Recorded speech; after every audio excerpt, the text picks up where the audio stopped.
It's time for the second quarterfinals for the Road to Redbull Wololo Legacy July weeklies. We've got Vortix versus Erik. Vortix in the north corner of the map, in blue, playing as the English. In the south corner of the map, also playing as English, and in red is Erik. The map is Cauldron, one of the new community maps. Looking forward to this one. We haven't seen this matchup. Well, actually, to be fair, we've only seen one matchup so far on this channel on this map. And that was a French mirror map. That was the last quarterfinals, of which Marine Lord progressed past Kasva.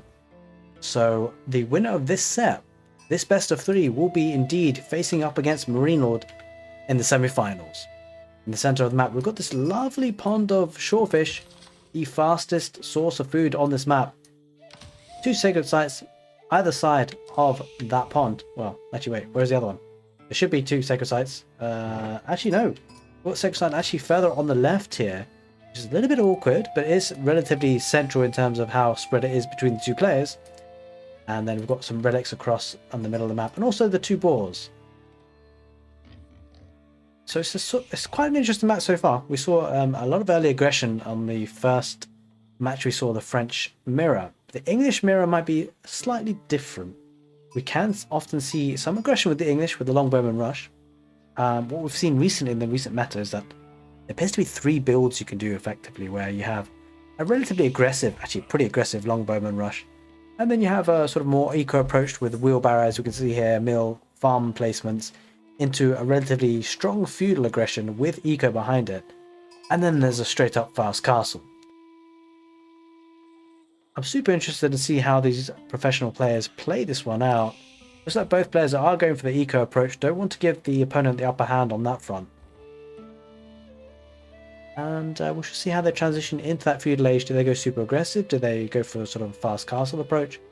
I suspect a fast castle approach will be relatively risky on a map like this. What I've just noticed though, this is a very nice position for Erik. So the idea of getting the fast longbowman rush is that you actually focus on the free sources of food, which actually Erik had a really nice map for that. There's a lot of deer here. We have seen a survival techniques build order, which I might actually kind of codify into a proper video for you guys if you're interested.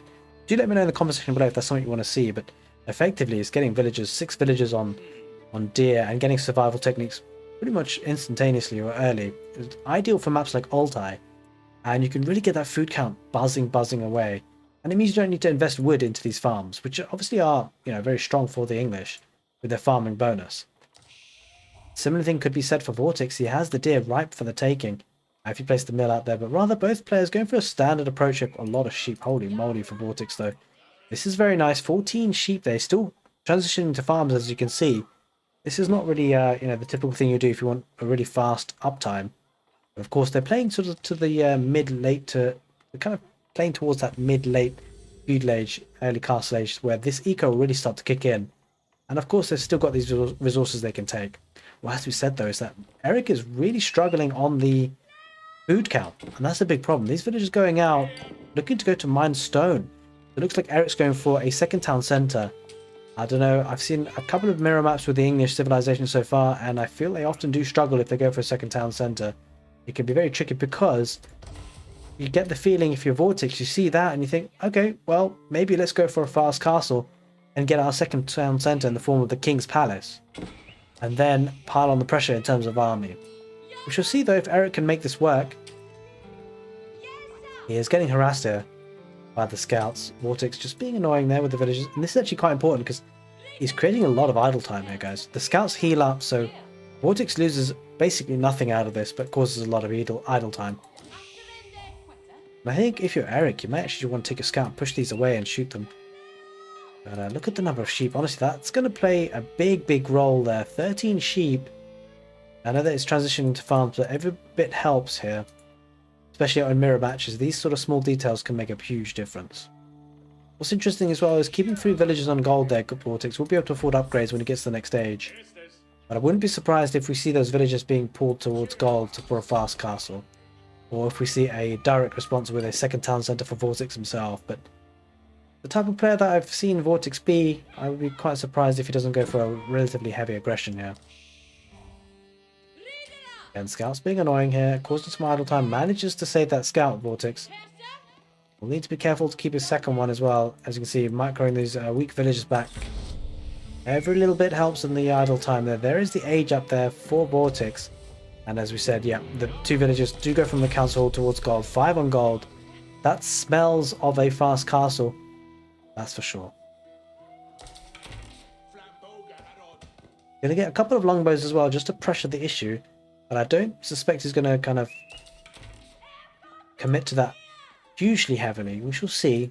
Second turn, so will be going up for Erik there on that front gold mine, looking to protect that position. Gold is very, very exposed for Erik. So is the gold mine for Vortix as well. So it's very interesting to see how both players go about addressing that situation of the gold veins being forward. 2 different approaches, one with feudal age aggression, one with a second town centre. And I certainly prefer the aggression approach because it's something that the English can struggle in mirror matches to go for a second town centre. Especially with having the King's Palace at the disposal when they go to the Castle Age. Which you can see, Vortix is banking up resources a lot now. We'll be able to get up to that Castle Age relatively decent timing. Won't be able to stop the town centre going up because there are 2 longbows out on the field, 3 for Erik to just defend that position. I think now that Vortix has seen that town centre go up, I suspect he won't commit too much more to longbows, and instead will most likely be going for that fast castle. Interesting strategy so far. On the west side, Erik looking to wall up here. This is actually a nice touch because this is going to offer him a lot of protection on the eco behind there, on the deer and the berries. A wall up here would be quite nice as well. It means that, to be honest, actually, there's actually a lot of walling that Erik could do to really secure his position. Walling up here and walling up to this little cliff here could be super, super strong. I mean, actually, no. And then it just wall up to the town centre there. Not a lot of wood investment. A heck of a lot of protection, which he will need, especially if Vortix gets to the castle edge, which you can see is saving up the food and gold for. You know, in matchups like this, it's often the game that's becoming relatively easy to read. But it's just about making those builds efficient, which can often be the difference between winning and losing. Outpost going on the front gold there for Vortix, just to be sure that it doesn't get pushed off. It would be a disaster if he was pushed off gold, because of course getting up to the next stage isn't going to be enough. He needs to get the units as well. Going to be sending the villagers probably at the back here where the deer are. Yeah, that's exactly where it's going. Going to get the food income very nicely. And that gold vein on the front needs to be protected here. It's getting an outpost for that vision. And he will be able to pump out a lot of units. It looks like stables. It will be knights on the field. And this is where the English in a mirror match really struggle. These longbows are going to be absolutely useless against Castle Age knights. This is going to give Vortix the ability to grab relics, which will certainly help in the mid to late game. And it means you can run in with lancers and snipe villagers. I would be surprised if it's just the one stable. It might start off as one stable and then go into a monastery into the next stage. It's going to struggle in wood actually at the moment for the next stable. But as you can see, a relatively solid uptime, going to be around about 9 minutes on the clock before it gets to the Castle Age. And things looking good at the moment for Vortix. Erik, let's take a look at the villager count. 31 villagers for Vortix, 35 for Erik. As you can see, the differential is not that big, especially with the investment that has had to be in there. And oh, this is not great for Erik. He's going to lose some villagers here on the back line. I don't think he has textiles. That is huge value that Vortix is getting from those longbows. In fact, the villager count is probably relatively equal now. 34 to 32. Yeah, only 2 villager difference, but don't forget, Vortix has got the age up in terms of quality of units, but not only that, he's got his second town centre up running as well. He didn't have to invest that 300 stone and 400 wood to do so. Does lose a villager. Longbows looking to sweep around on the left side for Erik. Gets 1 villager, but not much more value from that. This is where actually Vortix's play is going to start to kick in. There is a 4 villager gap now though. Again, small margins, especially when you've got a knight like this. These will be taking out the longbows. There's an outpost on the gold, which is certainly helpful for the situation. Very nice touch here for Vortix to actually immediately have pulled those villagers out when he was under attack. And now Longbow's going to dive in and going to get absolutely swept up here. And that's the army gone for Erik. He has nothing on the field, I suspect. 5 military on the field, but it's not going to be strong here. Now Vortix can play the aggression. As you can see, Erik miles away from the next stage. It just takes a long time for the villager payback to really make a difference. Those extra 3 villagers, at the cost of those extra 3 villagers, was all that time gathering stone, the 50 wood on the mining camp for 400 wood, 300 stone worth of gathering time. And all just for about 3 or 4 villagers. It's going to be difficult now because Those 3-4 villager difference now may likely to go down with the knights raiding in. But what has to be said is Erik's position in terms of his base structure is very nice. As you can see, he's getting those walls up now as we discussed earlier at the beginning part of the game. This is actually open here on the left side. I'm not sure Erik is aware of that. Looks like he is aware of that. Perhaps there is a way through. It does look like there is indeed a way through there.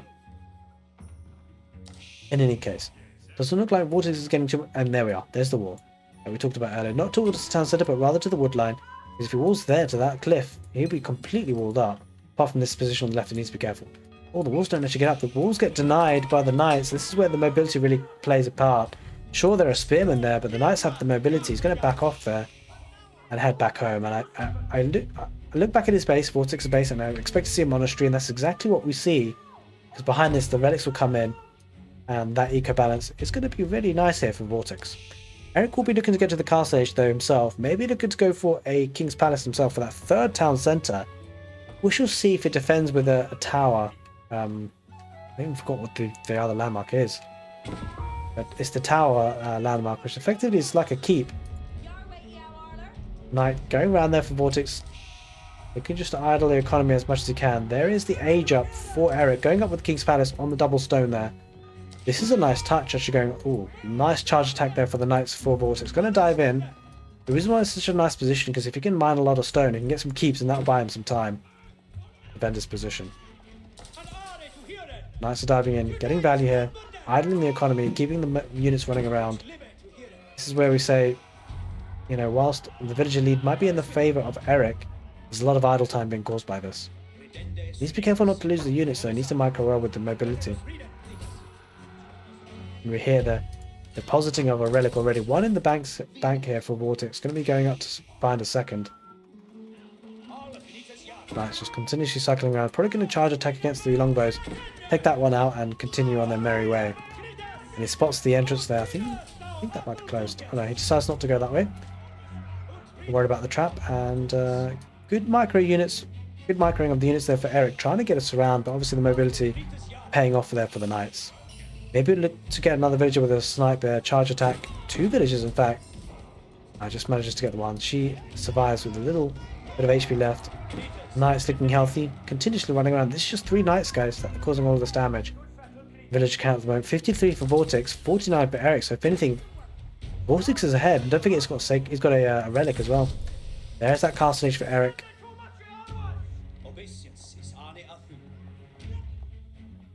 Double steel, blacksmith as well. I'm going to go for the fitted leatherwork armor upgrade first. In fact, steel arrow. I suspect what's going to happen here. Vortix will go for longbows to be able to snipe the spearmen. And that's going to be a nice transition for Vortix, that's for sure. Because knights and archers together, very powerful combination. Another relic coming in. And yeah, what I've seen now from English mirror matches, it's very difficult to go for 2 town centers, and I think Erik is struggling here because of that.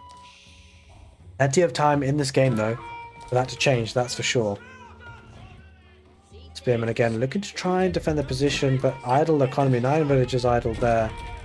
Villagers on the woodline going to be taking out. There's going to be one going down there, maybe even a second. Actually, that villager should be able to run away with it. 2 knights do, or 1 knight does go down, probably a second as well, but decent value there. Maybe even all 3 go down. The defense for the English is incredibly strong.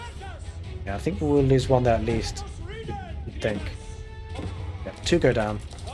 A lot of HP lost there, but a lot of idle time and damage being done there. Steeled arrow did come in and is going to get the armor upgrade, so the attack upgrade, Bloomery. There are the longbow coming through, looking to just snipe those spearmen now that are running around. Village count 63 for Vortix, 53 for Erik. 10 villager difference, guys. That is phenomenal. And this map control does now allow an opportunity for Vortix to go towards the center of the map to gather the shorefish. Ooh, 1 relic does get, 1 monk does get sniped there. I think probably by the wolves though. Yeah, unfortunate. Knights cycling around. Longbows are there in place as well. 10 villagers idle. Not only is he 10 villagers behind, he's effectively 20 villagers behind for a short time. Erik, see, going quite heavy on stone there, Erik, for that keep. It's probably his only way back into this game now. Veteran upgrade has come in for the longbows. Vortix playing this very, very nicely. Nice food farm transition. quite heavy on stone for Vortix. You just get the feeling Vortix is looking to pile on the pressure and get a forward keep in his central position. Maybe around here, maybe even more aggressive. Knights diving in. And this is a problem for Erik, it seems, because 10 villagers idle. Can't really push this back too easily. And you get the feeling if Vortix gets iron undermesh, certainly will help his position. Going to hide out here in the Stealth Forest. This is the issue. Having these walls is one thing, but not having full walls is an issue. Just this space here is where the attacks are coming from. Does lose another villager. Going to lose more on the gold. At least 3, 4, 5, or I think 4, at least minimum 4 villagers went down there. And the longbow sniping down the spearmen on the back line. This is where the second town centre is going to be put under a lot of pressure. Knights are going to just siege us down. Maybe even take a villager there. Yep. Absolutely. The town centre here going to be losing its position because of the knights. No iron undermesh even. If with iron undermesh, these guys will be even more tanky. Balanced projectiles comes in. It's going for...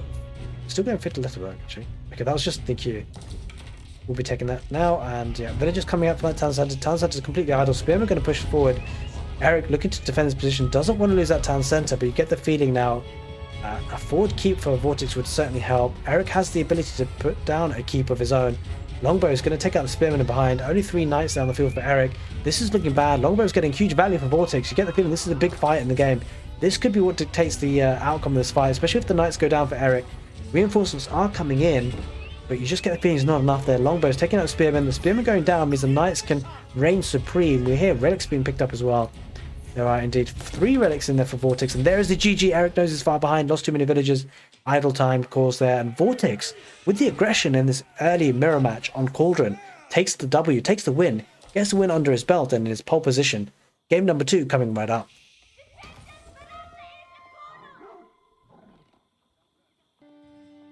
Welcome back, ladies and gentlemen. It's going to be the second game between Vortix and Erik for the quarterfinals for the Road to Redbull Wololo Legacy July weeklies. We've got Vortix on the east side of the map, playing in blue as the French. Going for that second scout, as you can see, to gather those lovely sheep. And on the west side of the map, in red, we have the Abbasid dynasty being played by Erik. And Erik does need a win here, otherwise he won't be able to progress to the semi-finals.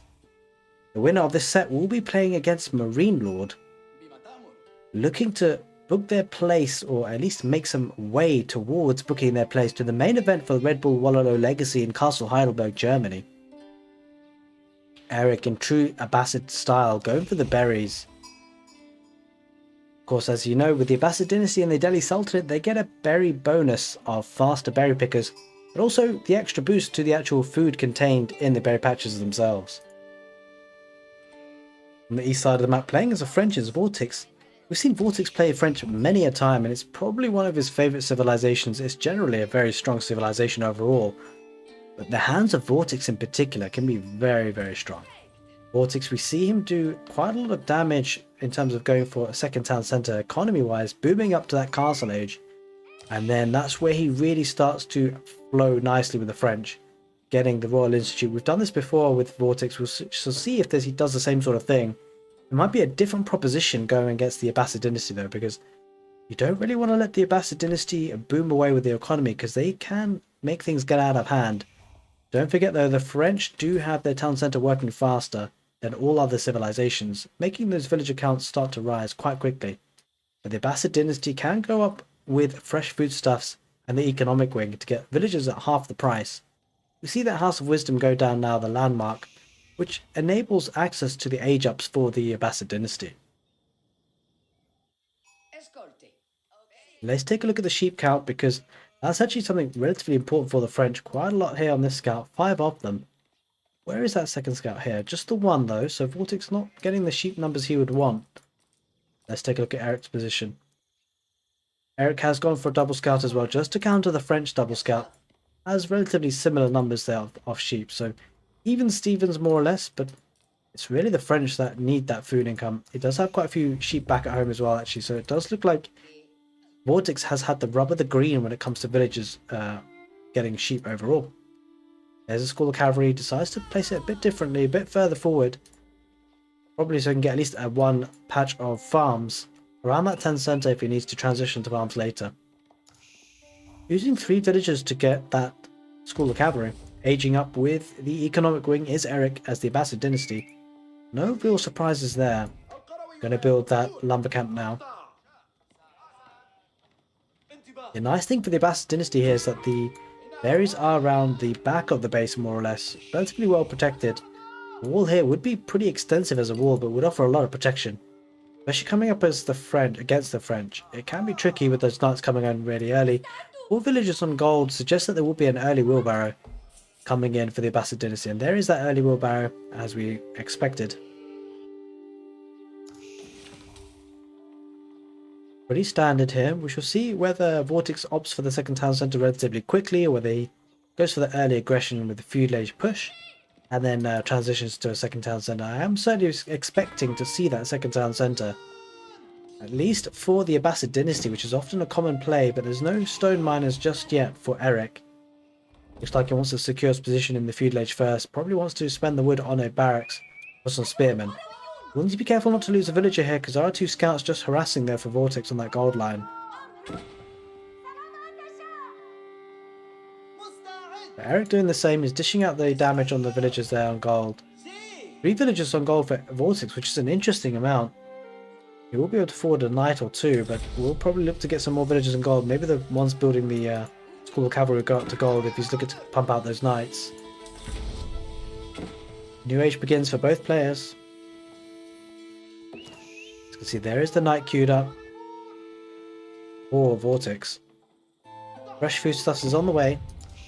As we see the barracks going down for those spearmen, as anticipated for Erik.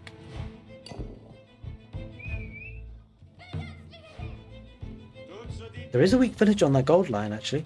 Be careful not to lose it, because there are 2 scouts, so Erik might be able to get a villager pick here if he's if Vortix is not paying attention.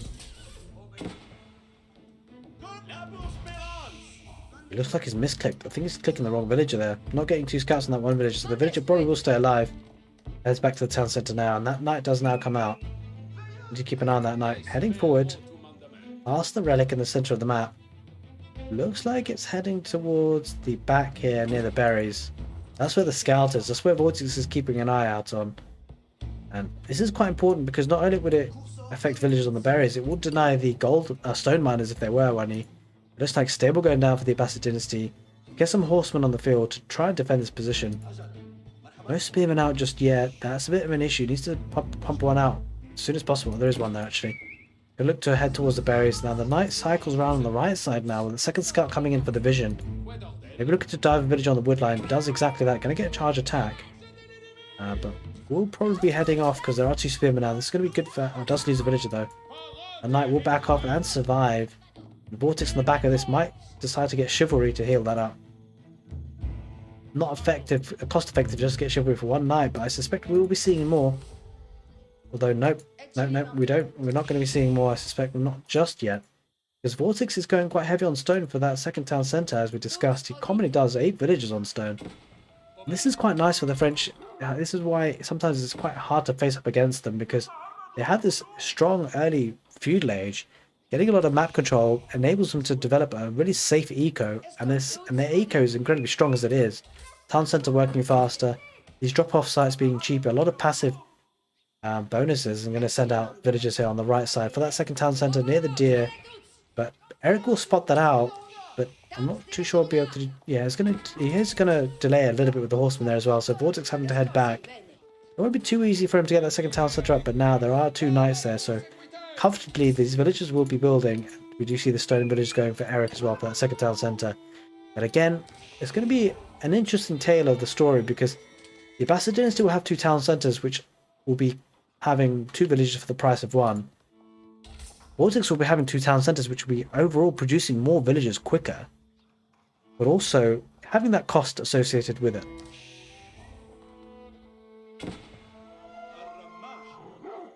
Knights are looking just to push this army away. Spearman going to head in. The scout does get lost, but Vortix needs to be careful not to lose his knight. He might indeed lose it. I guess quite a lot of HP lost, but if chivalry comes in, that's not going to be a problem. That is what's happening here exactly right now. 1 minute away from chivalry. Villagers are coming off of gold though for Vortix. That's going to be a problem. We're going to deny that gold income for the French just slightly, but the horseman does go down. Second town centre is running now. 31 economy for Vortix, 27 for Erik. Now just bear in mind that gap is always going to be widening. It's literally always just going to be widening. when the town centre counts are equal at 2. That town centre for Erik is going a bit further forward near the berries and the woodline, and the deer relatively close by. Quite a nice spot. It's a bit unfortunate it's on the front lines, but well, on the front side of the base at least, but it is what it is. It does secure that position as well. Certainly a nice touch there. Villagers on the berries are a little bit exposed here. Knights do snipe out one scout. That knight is very, very weak, but with chivalry just a couple of seconds away, that knight will start healing. Great play for Vortix at this stage. And Vortix is 1-0 ahead on the set, so Erik has it all to do. Double archery range coming out for Vortix. Vortix looking to get that army composition that the French love to get. Knights and archers. The archers will, of course, very nicely counter these spears, and just get the feeling Erik has got a task on his hand. Looks like he's going to get a third town centre just to be able to match the villager production. Horsemen on the field now for Vortix to get that map control, the vision on the map as well. He has wheelbarrows, so getting these deer will be quite nice for Vortix. Spearmen do get a nice snipe on that knight though. Not what Vortix would have wanted. Getting the double broadaxe upgrade for the wood income will certainly help him pump out archers, as you can see. Double archery range. Things looking good for Vortix. He's not really on gold at this point. He's focusing on the food and wood for archers. Actually, he does have 8 villagers on gold. I'm not too sure where they are though. Where are those villagers? I think he's gone for a separate gold. Oh, there it is. Around the back. Nice position there, actually. Very nice to be protected. A wall to the edge of the map there. This back eco is incredibly safe. Oh, there's that third town centre being sniped for Vortix, and that is actually really important. He notices this is happening. This is a great position, though, for berries and gold. But Vortix is aware of that. Would have been a big problem for Vortix if he hadn't known about it, but he does know about it. A knight there on the woodline, getting quite a lot of HP taken off. This town centre will go up. But the important bit is that Vortix is aware of it, and the gold is now being harassed here with the horsemen. Not sure which direction they came from, but they certainly are getting some village damage here. Maybe losing one more for Vortix.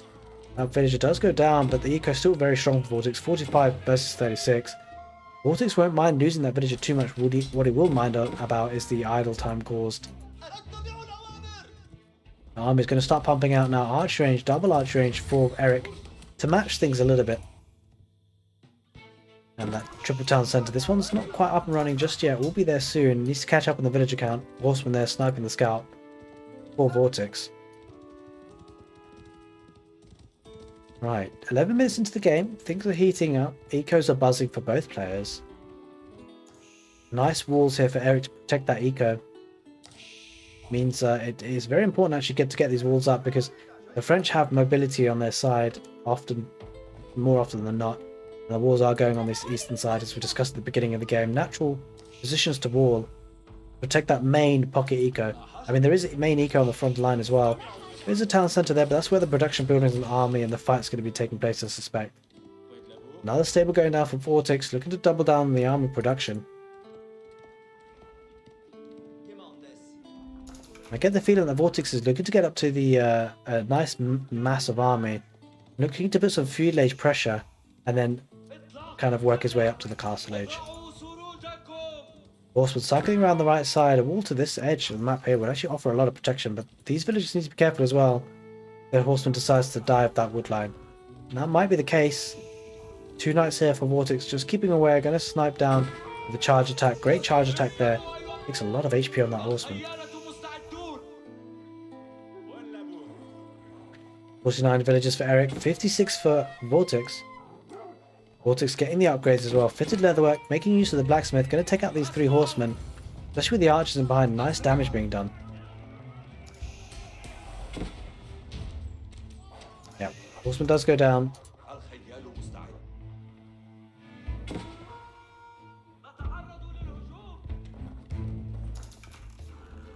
Yeah, army being active for Vortix. Going to mass up near the front of his base now. I think we hear the camels. We have camel archers for Erik. Very expensive unit, so he needs to micro them, make sure he doesn't lose them. Each camel archer he loses will be a problem, and the problem is that there are a lot of archers here for Vortix. I just get the feeling the army composition is it's just much nicer for Vortix.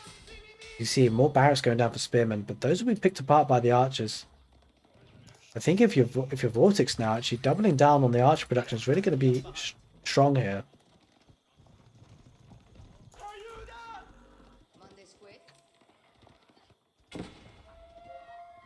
Yeah, wall into the town center. The eco for Erik is actually relatively safe. But will he be able to take a cost-effective fight? That's what's going to win the game for either of these players, a cost-effective fight. You feel like that fight might be developing relatively soon because both players not committing to the castle age, going very heavy on feudal age.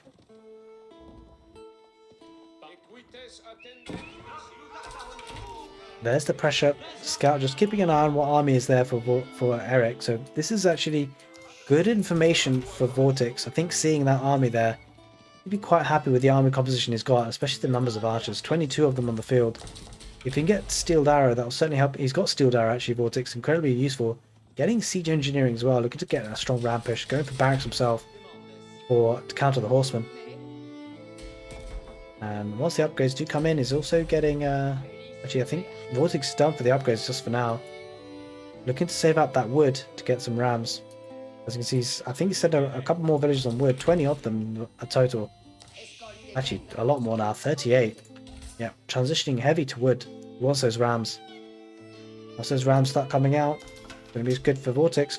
72 villages for Vortix, 67 for Erik. So, despite being on 3 town centers, you can see the double town center for the French. Hugely strong, could really build up a huge economy that way. Without having that extra investment of 400 wood and 300 stone. Has to be said though, Erik has been getting 2 for the price of 1 on his villagers for a long period of time now. Keeping those spearmen in a line formation to get as much value as he can.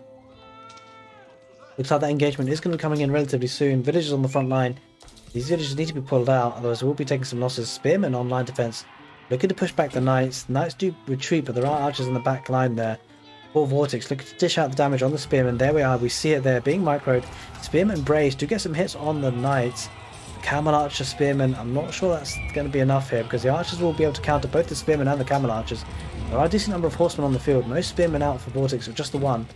And yeah, the archers doing so much damage for Vortix. You get the feeling Vortix has the much better army here. Archers will be able to do damage to the camel archers. Each camel archer lost will be painful for Erik. A lot of value there being had. Spearmen are all down now, so the knights will be getting good value. Archers get rid of the camels, or get a lot of damage on the way out. And here begins the ram rush. The issue for Erik here is he doesn't have any units to really siege them down. He may have to use villagers, of which he doesn't have as many as Vortix. 78 for Vortix, 70 for Erik. Chivalry doing its magic for the knights.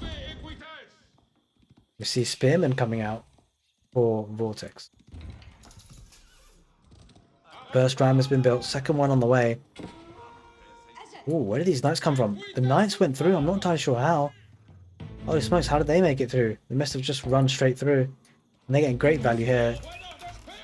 Oh, lots of villagers going down on the berries. 10 villagers being idled there. Things getting bad here for Erik. He's going to be starting to be pushed on the front lines as well. 3 rams. Nothing to siege them down with, just a couple of horsemen. Those horsemen will be taken apart by spearmen that are coming in, joining the fight. The knights do go down though. Erik cleans that up with the spearmen he has. Just get the feeling that Vortix, his economy is really starting to pay off now. 43 military versus 33. 3 rams on the field as well. Spearmen on the front line. Archers will be picking up the spearmen up. And it just feels like Erik doesn't have his army coordinated at this point. Rams going to be pushing that town centre. This is where the big fights are starting to happen. Knights are rushing in. But with the spearmen as well. And the archers, this is the thing about having these ranged units. The archers in such a large number. Takes out the spearmen. Villagers come out to siege down. The rams do get one, but the knights are going to be massacring them. Not enough spearmen on the field now for Erik because the spearmen have been taken out by the archers. Horsemen are going to dive on the archers there. That's certainly going to be a good win for Erik if he can pull that off. But he needs to get rid of the archers. Camel archers doing a lot of damage on the knights. Horsemen are trying to tank some of the damage, but villagers are being pulled back. Villagers did go down, a lot of them. 66 villagers for Erik, 80 odd for Vortix, and Vortix huge economy lead. Camel archers are getting good value actually, horsemen as well. Actually, Vortix might be in a bit of trouble. They may have to pull out here because the army for Erik looking strong, 19 of them. Vortix has a lot of army still on the map, not entirely sure where they are. Archers getting good value. The thing is, it's making the difference here are the horsemen. Now Erik looking to try and repair the town centre.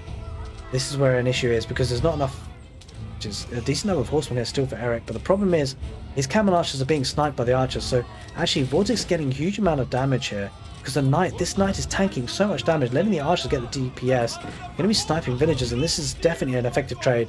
So many villagers are going to go down, focusing on the camel archers. Vortix just taking out the high cost units here. You can see the camel archers dealing out so much damage to these archers. Now he's going to focus fire on the archers. Doesn't need to worry about the horsemen. Villagers going down for Erik means he's going to lose so much here. 64 villagers versus 86. So much damage. Villagers going down left, right, and center. Knights coming in as well. They're going to be picking off. These are not normal knights. They're royal knights. They've been upgraded. I think they've been upgraded. They just look better. I'm not sure they have actually. Archer's going to dive in. Looking to get so much eco damage here. Vortix with a strong field age push. This is not going to kill Erik, but it's going to do a lot of damage. Another villager goes down. And another one almost. Incredibly strong push there. Economy in tatters here really for Erik. 90 villagers for Vortix. 56 for Erik. And this is the issue. Having an economy here completely non-idled. Completely booming away. Uninterrupted. Farmed transition now for Vortix. Is going to keep up the pressure with the knights. And that's all Vortix has to do. You just got to keep up the pressure. Look at the gold that Erik has. The balance of the economy is kind of out of whack here.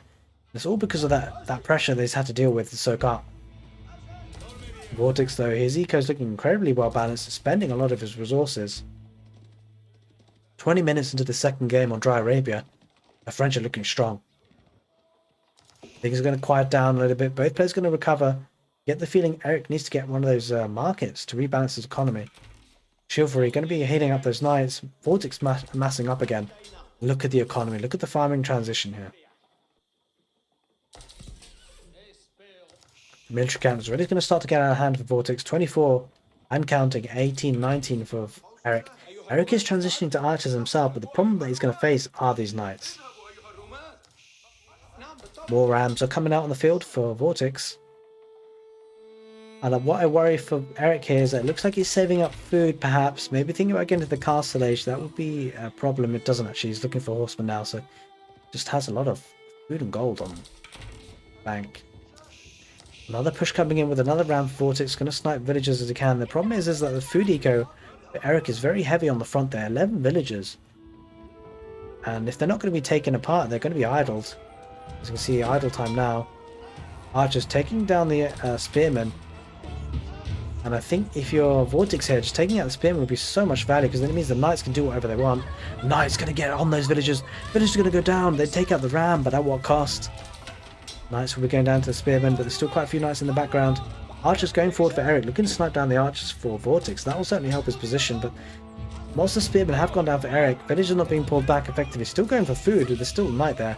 The archers focus down on the villagers, and this is looking rough for Erik because the knights are so tanky on the front line. The archers are going to tickle them. Spearmen joining in the fight to the horsemen. Horsemen going down means there's no meat shield for Erik now. Now Erik's under trouble because he's got knights attacking his archers. It's looking rough for Erik. The spearmen in the mix as well. So horsemen that are coming out for Erik will be taken apart by the spearmen. Archers are almost gone for Vortix, but he won't mind because he's got knights against the archers.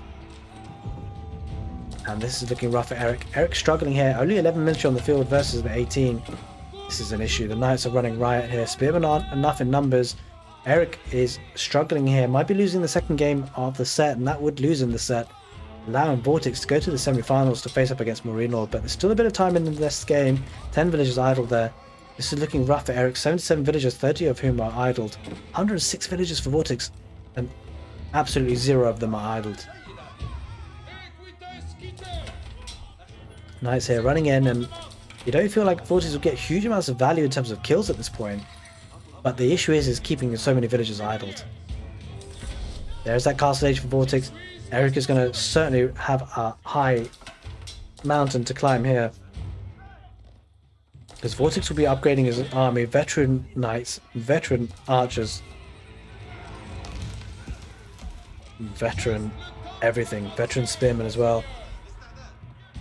Getting bloodlines as we expected. We discussed it earlier. Vortix loves to go with the Royal Institute. Who could blame him? Getting Imperial Age army upgrades in the Castle Age. Cheaper as well, no doubt. Yep, houses all technologies unique to the French. Research is 20% cheaper at the Royal Institute, and it ignores age requirements. There's the Veteran Knight upgrade. These guys look amazing. They're healing up, and they're looking to do some damage. Villagers going to the boar as well for Vortix. This is the thing. The map controls allows them to operate on these pocket ecos. And they get the fastest source of food on this map in the boar. Gold income for Erik is huge. He's still committed to the feud age actually. Not looking to get that upgrades. The tech upgrades. That could become a problem. Because having the extra age up and the technology it brings is so strong in Age of Empires 4. Forward keep Vortix. Slow and methodical game plan. Another staging ground to push out from. Denies a gold here. 8,000 gold here to be had. That's exactly where the villagers are going to go afterwards. And that's going to help him get the night production. Lots of wood though on the map. And in his bank. Probably looking to transition into some more farms. Should be able to get a decent amount of food from the boar. Maybe even think about monastery and relics. But at this stage you could just keep pushing forward. Probably want to keep hold of the wood actually. If you can get a siege workshop for the trebuchets to add into the mix, maybe develop some, or just build some more rams on the field. We shall see what he goes for. We hear the chiming of the relics. He is going for the relics himself. Vortix in such good control of this game so far. And you get the feeling with this push now, this is going to be bad for Erik. Doesn't have the military he needs, at least not in terms of quality. And he doesn't have it in quantity either. The eco here, 121 villagers versus 893. Erik has actually done pretty well to keep the villager count steady. But he's not going to be able to push this back unless he does a huge amount of eco damage. He's doing some damage on the farms there. Not enough protection from Vortix, but you just get the feeling it's not enough here. Archers are coming in, especially with spearmen. They're going to be sniping some of the horsemen. Push is strong on the front lines. There's the key. This town center is going to be absolutely redundant at this point. And the issue is that these knights are going to be full health with the chivalry upgrade. Erik's still trying to get some value. Might be looking to get some villagers on the wood line. That would be certainly useful for him, but it's just not enough here. Sacred sites not really looking to be captured actually. The monk just going for the relic instead. Looks like Erik is looking to go to the castle age, but it might be too little too late because he can't rush that up. House of Wisdom will take however long it takes. There's no rushing the age up for the Abbasid dynasty, I'm afraid.